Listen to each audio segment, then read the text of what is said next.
Hello and welcome to the Ice Guys, brought to you by the National Hockey Now Network. This is the show that takes you into the world of the National Hockey League. Every game, every day, from a betting perspective.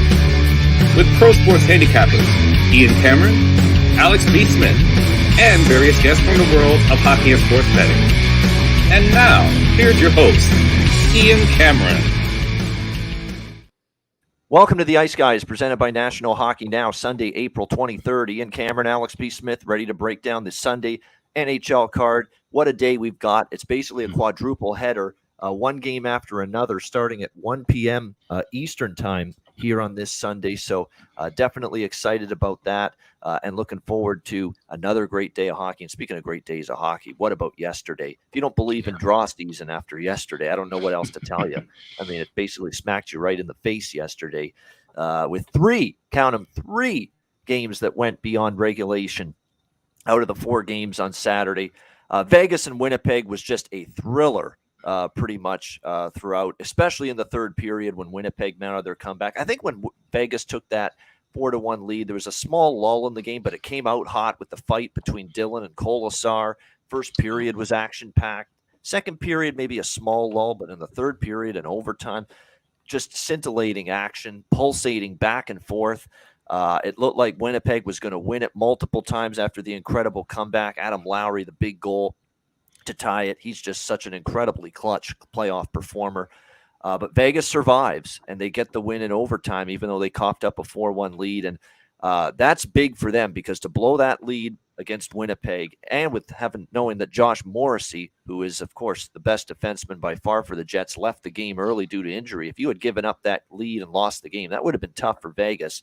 But equally tough for Winnipeg to lose. They almost stole one without Morrissey, and now they not only lose the game, the comeback falls short, but Josh Morrissey, as announced by Rick Bowness after the game, out for the rest of the series. So just unfortunate news and a big, big blow to the Winnipeg Jets, and worrisome for them, certainly, now down 2-1 and without their best defenseman for the rest of the series. But, Scheifele, Connor, Lowry, they all came to play. It was a good effort from Winnipeg, but not enough. As they lose to Vegas yesterday. Toronto, it's funny because the theme coming out of that Toronto win, Alex, yesterday was, for all these years of playoff flops and playoff failures, Toronto would carry the play against the opponent and lose. And finally, the role was reversed. The script was flipped yesterday. They were outplayed for most of that game. Tampa was the better team for most of that game, but Toronto this time found a way to win. What's happened to Toronto so many years in the past finally happened in their favor here, where they were outplayed and they won. So many recent playoff failures for Toronto in years past. They've outplayed the other team in a playoff game and lost. Well, now they know the feeling of, hey, we didn't play our best, but we found a way to win, and that's what the Leafs did. An overtime win against Tampa Bay. Ryan O'Reilly, talk about Mr. Clutch again. Ryan O'Reilly, tying goal in the final minute, and Morgan Riley, a shot off a face-off win, beats Vasilevsky. It was a great shot upstairs, but still short-sided, like my goalie to have that one potentially. And the Leafs end up with the 4-3 win. Out west, we saw, or not out west, I should say, but in the east, Devils and Rangers next up was look, for a 1-1 game, don't be fooled, okay, by that. It was a very entertaining game. There was actually a lot of good chances. The goaltending was great, Shesterkin. And look, even Akira Schmid was great. And we got to give even Perlo a little bit of a, pat on the back there because, he was adamant that Schmid was a decent option, and adamant that, New Jersey, he kept going on about how New Jersey played better in front of Schmid, and it actually kind of looked like it. Last night in that game. Just a little bit sturdier in their own end. Rangers missed a ton of chances, though. It's just the puck wasn't going to go in for them. And Dougie Hamilton with a wonderful snipe in overtime to beat Shesterkin. Perfect shot. And the Devils are back in the series. And I kind of had that gut feel that the Devils were going to show up last night. And sure enough, they did. Better on the road, looked more relaxed, looked more poised. It's definitely the best Jack Hughes has looked in this series. And they get a 2-1 win against the Rangers. And then at night, great start for Seattle, but boy, it quickly fell apart for them. 2-1. What a goal by McKinnon to make it 2-1 Colorado. And then, of course, we saw Seattle down 3-1, battle back with a couple of quick goals, including this Jamie Oleksiak goal. If you didn't see it, You would have sworn this guy's like Bobby Orr, or Paul Coffey, or Cale Makar. I mean, with the way he scored. I mean, it was ridiculous. Dipsy do dangling with the skate, great edge work, and then bam, roof job on the back end. Jamie Oleksiak did that. And of course, he's not known for that kind of play from the back end. But what a great goal. But that was about it for Seattle. Colorado just put their foot down in the third period. McKinnon was a beast. Rantanen had a great game. And they just took over in the third period, and they grab a 2-1 series lead. And you wonder, does Seattle have that pushback in them? Because really, since the third period of Game 2, that's starting to look like the defending Stanley Cup champion version of the Colorado Avalanche again. Alex, a hell of a Saturday. What did you think of it? Yeah. Well, yeah, I'll go in reverse. I'll start with that Colorado-Seattle game because that was a fun game. And it's important, when I talk about betting these first period overs and I say what I like in the full game, there's a reason why I like splitting those two things up and sometimes waiting to grab that live over. Because in that game, I actually thought the pace would slow down in the second period and beyond, and I would have looked for a live under. As soon as I saw how the first two goals went in, I was completely off of that full game total. I'm like, this game's going to go back and forth. But I had no idea we were going to see 10 goals in total. And certainly once you saw Colorado get out to that 2-1 lead after the first period, you're thinking, okay, first home game, in cracking history, playoff history. And maybe they've taken a little bit of the air out of the building. Then they get up 3-1, and now it seems troublesome. But they were able to fight back and tie the game up. And so kudos to them. Like I said, they're making it a series. They're not going to go down without a fight. And you love seeing that from a younger team, especially going up against a defending Cup champion. So that was a great game and a great series to continue to keep watching. The New York-New Jersey series, obviously that crushed me. And taking a ton of looks and different props in that game. If I had stayed away from that game, I would have had a great night. But unfortunately, like Schmid, he played well. I don't think he did anything more or less that Vanacek would have done in the same scenario. Like I said, the biggest difference is that the guys in front of him play better. And I don't understand why they can't bring that same kind of energy when Vanacek's playing, knowing that Vanacek can bail you out and you can feel more comfortable with him if you aren't playing your best in front with Schmid. So maybe that is the case why they play better in front of Akira Schmid. They realize that if we aren't blocking shots and clogging up the middle, this game get out of hand quick and in a hurry. And if you look at the shot maps from Game 3 with the Rangers compared to Games 1 and 2, you will see not many shots from the outside. And that also tells you that they weren't setting up in front of Schmid. They weren't setting up in the middle of the ice. If you look at the game maps, Game 1, Game 2, all those Ranger goals right in front, right in the high danger slide area between the circles. You didn't see any of those consistent shots. And I love what the Rangers are doing on the power play. It's like they're listening to the show sometimes, the way that they switched over and put Patrick Kane back at the point, and they have him kitty corner from where Artemi Panarin is, Panarin on the left side. The thing is, they couldn't get a rhythm, and it looked like they were just going around in a circle in the first couple of power plays. They need to figure that out, and like I said, hopefully they keep this setup now, keep this format, keep Kane on the point, because having him slide up and down along the boards is huge, because it basically turns your power play from a box and one, to use a basketball term, all the way to kind of a modified umbrella. That look with those 5 players is very dangerous, and I think Rangers are definitely a team to look for in Game 4. As far as the other 2 games go, just great gritty playoff wins, right? Like that's what you expect to see from a Vegas team, the way that they've played all year, to battle back and be resilient, grab a game in double overtime on the road. And like I said, that atmosphere was rocking and rolling. But like I mentioned in the playoff preview, those 2 teams are unfazed by the other team's barn. You're not going to rattle them off. And honestly, I think the winner of that series, unfortunately, is probably going to lose in the next round because they're beating the crap out of each other. But the biggest thing to look at with those 2 teams is that, the way that they're built and the way that their barns are during the playoffs, they won't be fazed by anybody. So I really give them 2 of the highest marks, with home ice advantage in the Western Conference right now, compared to, Edmonton and LA is kind of a wash. Dallas and Minnesota have their edges, but they're slight. Seattle, Colorado, not too much of an edge. I think the biggest home ice edge series in the West, maybe if not of all 8 series, is certainly lies with that Vegas and Winnipeg, just off of the fact that they're 2 crazy atmospheres, and that's something to look out for. Whichever team advances that next round, of Edmonton or LA, has to go in there. Might be some troubles in the road.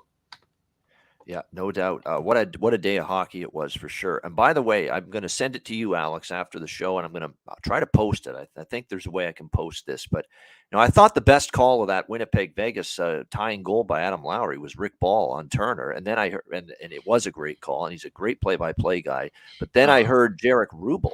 I heard that, yeah, calling that tying goal by Adam Lowry, and wow.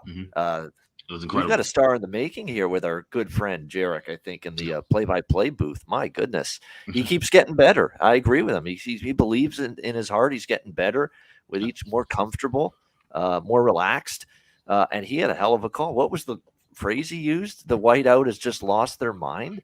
Oh my God! But talk about just something off the top of your head that's creative, that's unique. I'm sure no one else would have said that line when the goal was scored. So. Yeah, Jarek Rubel, props to him, doing a nice job. USRN, if you're interested. And I know he always posts the link whenever he's doing the play-by-play audios of these playoff games. So great job by him. Like I say, if it's up to me, we're going to get that guy into the show in the NHL at some point. All right, we're going to go to Sunday here in the Game 4 action. We're going to go rapid fire because Alex has a spot coming up bottom of the hour. So we're going to try to blast through these as quickly as possible. Islanders, Hurricanes. Islanders minus 125, home favorites, 5 the total in this game. Look, the home team has won every game in this series. Carolina has not won a road playoff game in 2 seasons, last year and this year combined. What are they now, 0-7? Now in the playoffs, the last 2 years combined, 3 road losses to Boston, 3 road losses to the Rangers last year, and then the 1 road loss in Game 3 the other night where it just fell apart for a game that looked like it was going to go to overtime with 5 minutes to go in the third, and it just crumbled for Carolina in the last few minutes, and a brutal beat if you had the under, which we talked about yesterday. Certainly you would think Carolina wants to play better, but man, these road woes in the playoffs here are concerning. I'm actually back on the Islanders here today at minus 125. I've already got that every home team winning in this series, correct series win order prop going, as does Alex. So we're still hoping for good things with that. I'm also on the draw here. I feel this is definitely going to be much like Game 3 where it's pretty close, pretty tight. And look, we were 5 minutes away from the draw before it exploded for the Islanders. So I'm right back to the draw. In fact, look, maybe I'm recency bias here, to the tits here with this, but after what we saw yesterday, but I am on the draw in all 4 games, honestly, today in the NHL for something. There's going to be some of the draws that I like better than others. This is probably my favorite draw of the entire day, this game right here. I really do think we have legit overtime potential, a close game. I do expect a good pushback from Carolina, but at the end of the day, Ronta was figured out a little bit. The defense broke down in the third period. We've talked about that with Carolina down the stretch. That defense was breaking down a couple of times more than we're accustomed to. And the Islanders certainly had great energy in that game thanks to that UBS crowd. So for me, it'll be a split with Islanders minus 125 in the draw in this one. And at 5, I'm only leaning over when I see a total that low. Alex, Hurricanes, Islanders, Game 4. At the risk of sounding long-winded sometimes, I give these PSAs out of what to look for with certain betting trends, and it's for a reason, because here we are right now with a draw that you could only find as high as plus 305. I'm seeing a lot of 290, a lot of 295. That's my no-go spot for a draw. I agree. This is a great spot for a draw. You can make a case for the draw. 310 at FanDuel. Again, FanDuel beating 310 at FanDuel, right? Yeah. So you have to shop around, but my cutoff is anything, nothing below 300, and we're seeing that now because the books are getting caught up to this. Yes, these two teams that only score a handful of goals a game, it seems, and are always going to play tight, close hockey. It's the reason why we're seeing the 5 as well. So shop around. Do not play lower than plus 300. That is my rule of thumb with that. So 310 at FanDuel, I'll mark me down for that. That's the only thing I like here because, like I said, I'm just still rolling with this ticket of home team winning everything, and I don't want to lay $1.25 with that. And nor do I feel like Carolina truly can come back and win this game. So I'm not going to take a hedge spot either. I'm just going to let it ride and hope for a draw. Yeah, it should be a good one here. Hurricanes and Islanders. And I don't believe, let me just see here. We got Ronta confirmed. It'll be Sorokin for the Islanders. I do like Sorokin saves, though, even though I like the Islanders a little bit. They did give up a lot of shots. Shot volume was pretty good for Carolina in Game 3, even though they lost. And you would think off the loss, it's even better in Game 4. So that Sorokin saves prop does definitely appeal to me. All right, the other afternoon game, also in the East, Game 4, Boston, Florida. Bruins minus 150, road favorites. 6 the total here in this game. This is a tricky one because you always say it's been back and forth. Boston game 1, Florida game 2, Boston game 3. Do we have that zigzag pattern carrying over? I don't think so, quite honestly. I don't think so. I think Boston, maybe got the wake-up call they needed in game 2 to get back to their game. And boy, did they get back to their game. That looked like the Bruins we had seen all season in game 3. And keep in mind, no Bergeron and no Krejci in game 3 either. Bergeron obviously won't be back till game 5 minimum because, as I said the other day, he didn't even travel to the Florida with the team. David Krejci's 50-50 for this game with an upper body injury, so he might be back for this one, and obviously they'll like that. But you got to be impressed that if Krejci doesn't play again, there's Charlie Coyle stepping up for the Bruins, getting a big goal. Taylor Hall steps up. That's all they do. They have everybody step up. That's been the Bruins' MO, all season long when things go well. So, when I look at this matchup here, I just still think Boston's superior. I think the longer this series goes, with all due respect, and where's Florida going to go with their goaltending today, too? Because Alex Lyon got replaced by Sergei Bobrovsky, in game 3. Now all of a sudden you got a goaltending conundrum. And I think Paul Maurice has kind of backed himself into a tough spot. He's been rolling with Lyon all this time. And if Lyon goes back in, does he still believe in himself enough to play well? Knowing maybe the confidence is a little bit shaken here. So, that's definitely something you want to look for here. Nate just overshots Matt Allen. I just happened to notice that in the chat. I don't argue with that one bit. I actually like that shot prop. It's gotten to 3 shots in each game in this series, so I agree with that. Yeah, I'm going to go with Boston here, but I'm actually going to go money line. I went -1 in the last game because I felt they were going to win by somewhat of a margin, at least 2 goals, and they did, although they had to hang on for it. 4-0 became 4-2, but I think Florida will push back hard, and I think Boston still will find a way to win this game, but I think this could be close, and this could be a 1-goal victory. So I'm going to lay the juice, which I don't love doing often, but I'm going to go Boston -150 and the over again here at 6. I think Florida's going to have to drive the tempo a little bit up. I thought they got stuck in a slog in game 3. They can't win that way. And I think with them down 2-1, they've got to be a little bit more aggressive, and I think they will. It's sure sounding that way to me if you listen to Barkov and Verhaeghe and Tkachuk and what they said after game 3. So I like the over here at 6, and I like Boston -150. And I am on the draw, but this is a draw I'm not too keen on compared to some of the other games today. Alex, Boston, Florida. Yeah, I don't like this draw enough to bet it, but it definitely feels like it could be a close enough game to where OT makes some sense. The one thing I like here is the first period over. It hasn't really, got kind of snake bit in the last game, but with this one, I want to wait and look in game. I want to see that Florida, and like I said, I want Florida to be carrying the tempo early for me to jump in on that. And I also want to get a plus price. We're seeing, -125 to -130. So if I get +110 or better for the first period over, and I'm seeing the pace that I like, I'll jump in on that. But that's the only thing I'm looking at. I think Boston wins this game, and I don't want to lay 150. And like I said, I don't trust it necessarily to take a side with them in regulation. Good stuff. And just rapid fire with props because, again, we're on a tight schedule today. We got Pasternak and Marchand. I like them to score. Pasternak's just automatic. Scored again the other day. I think for Florida, though, I might sprinkle on Florida props because this is the game they got to have. 3-1, they're not coming back. They've got to get it today. So I expect Verhaeghe, like he did in game 2, Montour, Tkachuk. Okay, those are the guys you focus on. If Florida's going to win today, those guys make an impact offensively. So those are the props I would target here for the Florida Panthers today. All right, let's turn our attention to the West. You know what? We'll run the ads right after we do all 4 games, both back-to-back. Dallas and Minnesota. We've got Minnesota -120, home favorites, 5.5 being the total here in this game. I am on the Stars here, +100. That's the really the main bet. Again, the draw a little bit as well, but mostly Dallas here, +100. It's their spot to answer. It's the spot for Jamie Benn, Tyler Seguin, Jason Robertson, these guys that have had great seasons, especially down the stretch. They all played well. All of them invisible in game 3. Let's be honest. You couldn't find any of them on the ice with a telescope, any of these guys. And you got to think they deep down inside, they know it. They stunk the joint up in game 3. It's their opportunity to respond here. And Minnesota, they've been in these spots before, many years in the playoffs. And as great as they were in game 3, up 2-1 and a chance to seize control of a series, and so many times they have not been able to do it. And they're still playing against a very good Dallas Stars team. I also think when you look at it here tonight as well, Jake Ottinger's got to step his game up a little bit too. I thought he was ordinary in Game 3, and we know he can be better than that in net. So I think this is going to 7, at least 6, if not 7. I pretty much said that from the beginning, and I think Dallas evens up the series here, plus 100. I trust in this group to step up after a collective flop in Game 3. What do you think here, Alex? Game 4, Dallas, Minnesota.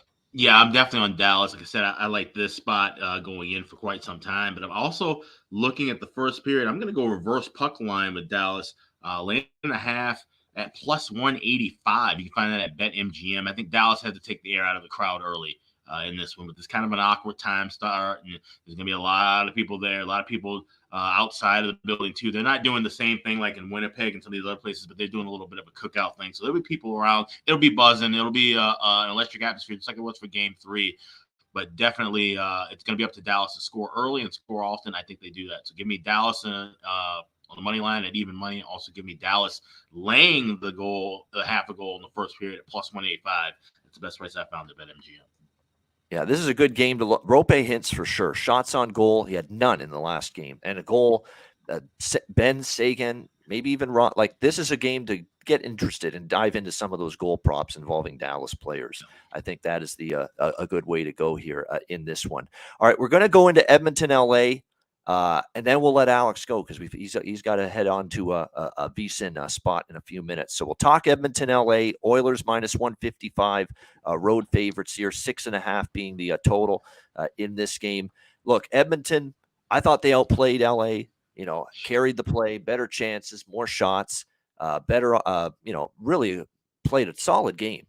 All things considered, the Edmonton Oilers on Friday night, even though they lost Game 3 in overtime. Obviously, they made a big deal of some of the calls that went against them. I agree. There was a couple calls during the game that maybe a whistle that should have been called. And certainly they didn't feel great about the overtime goal for LA by Trevor Moore being allowed to stand because they thought it was hit with the high stick of Velarde. I think they use all that in positive to fuel them tonight to tie this series. I still think it's a great series. It's going to be a long series. And for me, I like the Oilers to respond here. And I got to think, too, deep down inside, I don't want to say conspiracy theory or anything, but I think the Oilers get a couple of calls tonight. 50-50 calls. If there's a hook in the neutral zone that looks like it's a little iffy, looks like it's a little weak, maybe it goes Edmonton's way, that kind of thing here for the Edmonton Oilers tonight. So I think that's definitely something to keep in mind. Yes, it looks like Kevin Fiala for the LA Kings is going to be potentially back tonight. So keep that in mind. But I expect everybody to step up. And look, McDavid and Draisaitl haven't been the issue in this series. They've been solid. Bouchard's been great. They need Ryan Nugent-Hopkins, Zach Hyman, and company to get going. It looks like Alex had to run for the VSiN spot, so that's all right. I know we were tight for time there with that, but yeah, he's on the draw in the Kings and Oilers game. I'm on the draw too, but I'm also on Edmonton in multiple ways here. I'm on Edmonton minus a half, plus 160, first period puck line. I love that value. I really think this team's flying in the first 20 minutes tonight. After that defeat against LA the other night, just come out with the right mindset. Peppers Jonas Korpisalo, play in the offensive zone. I think you're going to see all of that from the Oilers here in the first 20 minutes. So I like Edmonton minus a half, plus 160 with that first period puck line. I also like Edmonton here in terms of the minus one. Let me just see. That price can't be right. Minus 138. That looks like it's a stale price at my odds screen here. I don't think it's minus 138 anywhere. Let me just double check that right now. Let me just see here. Yeah, it's minus 155. That's an old number. So yeah, this is just like the Boston game for me, where I'm going to lay the money line price here with Edmonton. Minus 152 is what I got with the Oilers on the money line in this game. I just think this is time for them to respond to 2 series. They've been a phenomenal road team all year. And really, they played a good road game. Jay Woodcroft said it multiple times. The post game during the day off yesterday, he said, I thought we played one hell of a road game. We didn't give them much defensively, and it was a really solid team effort, even though they lost in overtime. So, the fact remains that if Edmonton is somewhat comparable in performance level to that game on Friday night, the result will be different for them. And obviously different in terms of this time they'll get the victory that maybe you could argue they should have had or at least could have had in Game 3. But again, for Edmonton, stay out of the box. They have had a few too many penalties in this series, and you need something from Hyman, Nugent Hopkins, Yamamoto. These are the guys that have to deliver now. It can't always be Connor and Leon. They're going to do everything they can to carry the offense, but we need Evander Kane to step up, Nugent Hopkins, Hyman, Yamamoto, maybe even a little sprinkle of Warren Fogle.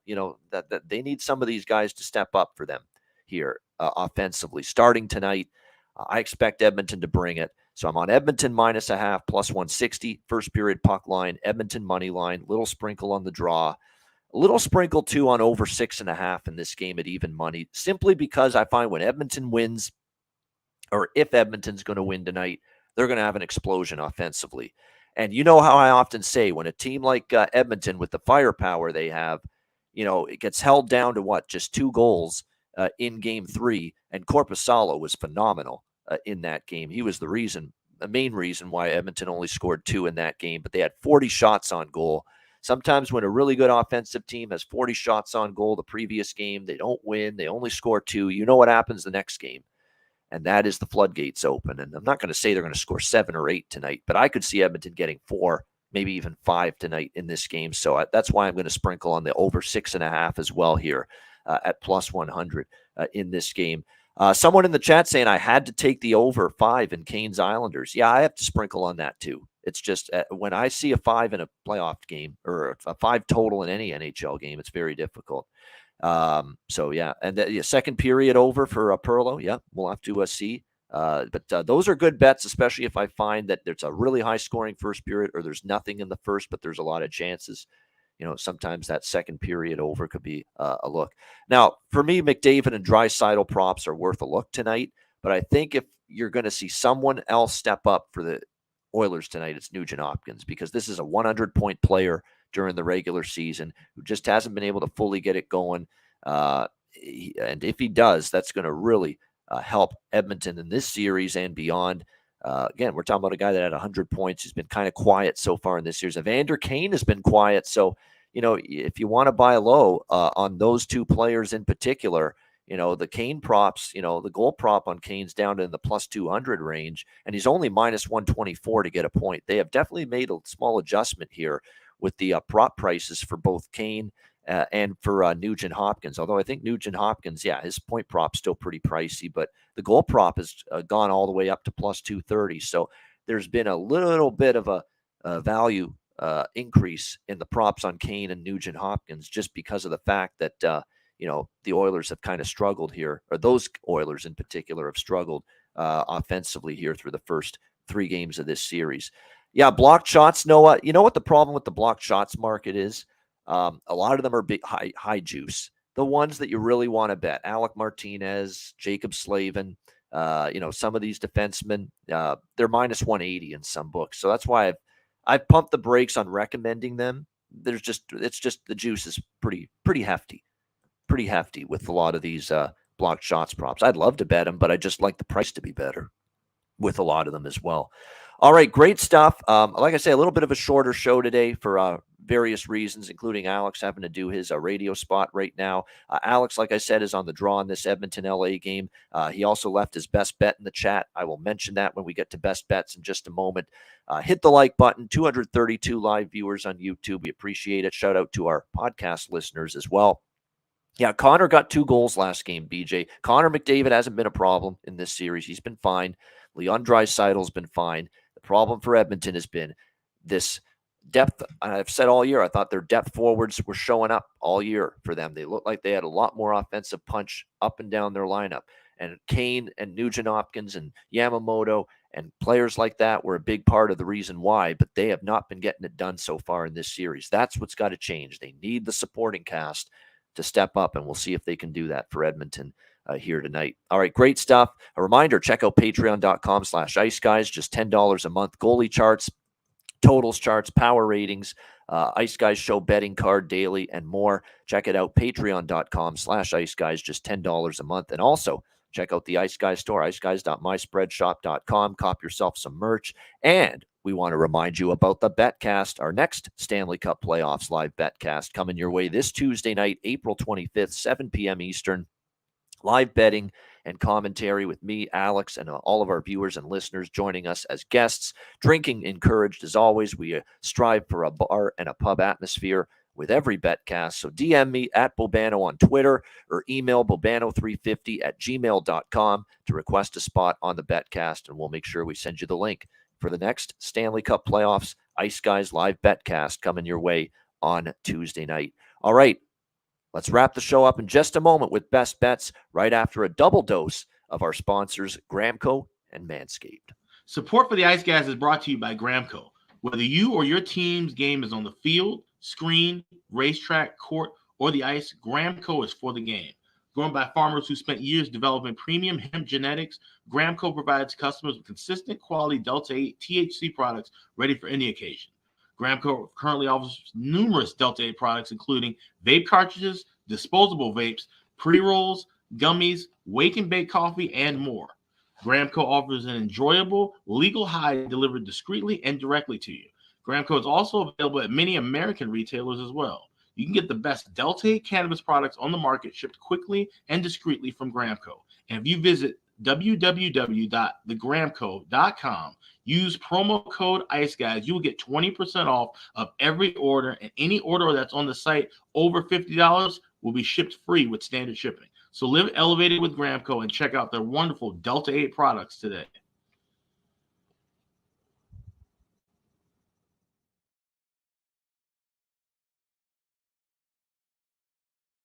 Support for the Ice Guys is brought to you by Manscaped, who is the best in men's below-the-waist grooming. Their products are precision-engineered tools for your family jewels. Manscaped's Performance Package, the ultimate men's hygiene bundle. Join over 7 million men worldwide who trust Manscaped with this exclusive offer for you, 20% off and free worldwide shipping with the promo code ICEGUYS. That's promo code ICEGUYS at manscaped.com.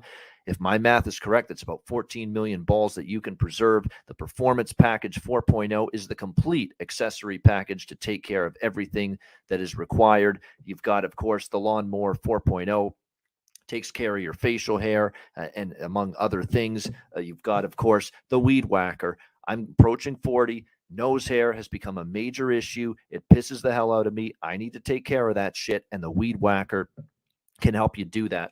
Both of these products, waterproof and a 4000K LED spotlight for a more precise shave. And you'll also be able to take care of those delicate areas with the ball toner, with the ball deodorant, keep you smelling good, looking good, and feeling good down in the nether regions. This complete Performance Package 4.0 will take care of everything for you, for all you guys out there, and it's courtesy of our good friends at manscaped.com. So get 20% off and free shipping with the promo code IceGuys at manscaped.com. That's 20% off with free shipping at manscaped.com.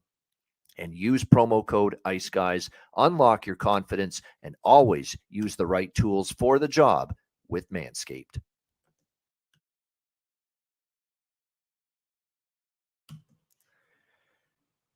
All right, it is time for best bets here to wrap it up for this edition of the Ice Guys. Let's start with Alex B. Smith. He left the best bet in the chat before he had to leave. Dallas plus 100 against Minnesota. So Dallas Stars, Dallas, dun, dun, Stars, dun, dun, Dallas, dun, Stars. Dallas, I love doing that. Dallas plus 100 against Minnesota for best bet for Alex here in Game 4, Stars and Wild. My best bet, we're going right back to the game we talked about. Edmonton Oilers minus 152 is the price I got. I'm biting the bullet here and laying the juice. I don't want to worry and concern myself with a one-goal win with the -1, even though it's good value, or the puck line. I'm just going to go money line. I think Edmonton wins this game. I think certainly after what we saw in Game 3, they're going to be fueled by the fact that they know they could have won that game and played a good enough game to win. They felt a couple calls went against them. It'll get them amped up to play at a very high level tonight. A great response from the Oilers, who have had a great road record all year as well. Keep that in mind. And again, played well enough to win the other night. You can't say, oh, the Oilers lost because they didn't play well. No, they played very well, but so did Korpisalo, unfortunately for them, and the puck just didn't go in for them with a lot of the chances they had. So Edmonton bounces back. I said all along, this is going to be a long, great series. Oilers and Kings, two excellent hockey teams. So is LA. I mean, I've talked about Edmonton a lot, but LA deserves credit. This is a great hockey team themselves. I think it's going to go 7, just like it did last year. And a big reason why it's going to go 7 is because the Oilers, I think, are going to tie it up tonight at 2 before the scene shifts to Edmonton for Game 5. So Oilers, minus 152 for me for best bet for this Sunday NHL slate. All right, that'll wrap up this edition of the Ice Guys. Thanks to everyone in the chat for joining us. Hit the like button on the way out. We appreciate it very much. A reminder, the Ice Guys is live 7 days a week, Monday to Friday, 2 p.m. Eastern, Saturday and Sunday, noon Eastern. If you can't watch the show live, download the Ice Guys podcast in audio form on all major podcast platforms, Google Podcasts, Apple Podcasts, Spotify, Stitcher, iHeartRadio, Amazon Music, and more. Download the Ice Guys podcast when you can't watch the show live. I'm Ian Cameron, and of course, Alex B. Smith with us earlier. Thanks for watching. Enjoy the games and good luck. And we will talk to you again tomorrow on Monday for another edition of the Ice Guys presented by National Hockey Now.